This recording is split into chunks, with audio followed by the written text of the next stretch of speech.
You wanna play Ugon? Okay, but you will need to know some things. Basics. There are two teams playing on this map.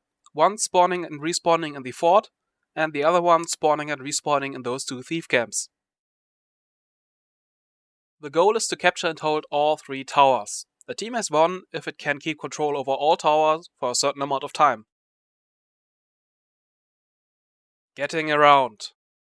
This map is pretty big, so make sure to have enderpearls with you. They also can be used at the 3 teleport stations, which lead to one another.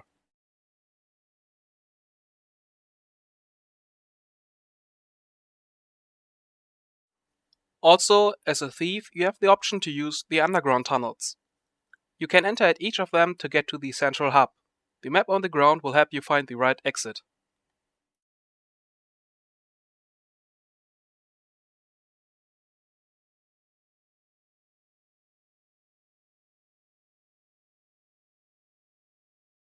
Economy. Spread over the map there are 3 gold mines. Every player can go there to mine gold ore.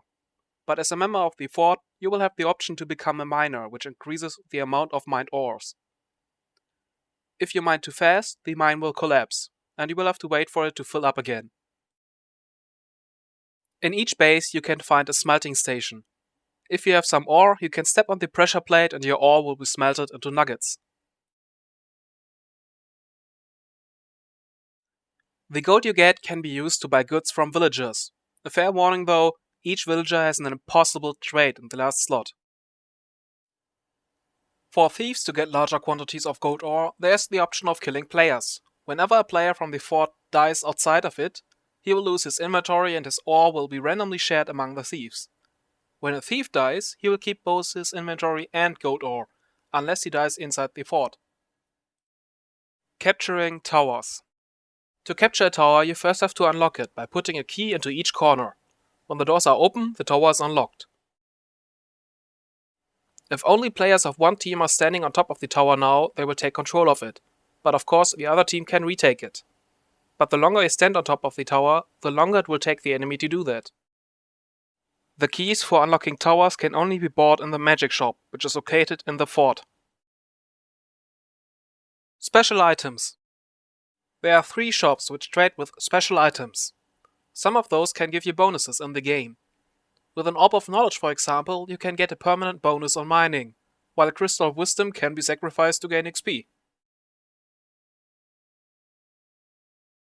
Secrets. While not needed to win the game, there are some hidden rooms and pathways that can give you an advantage. 2 of those are hidden walkways into the fort.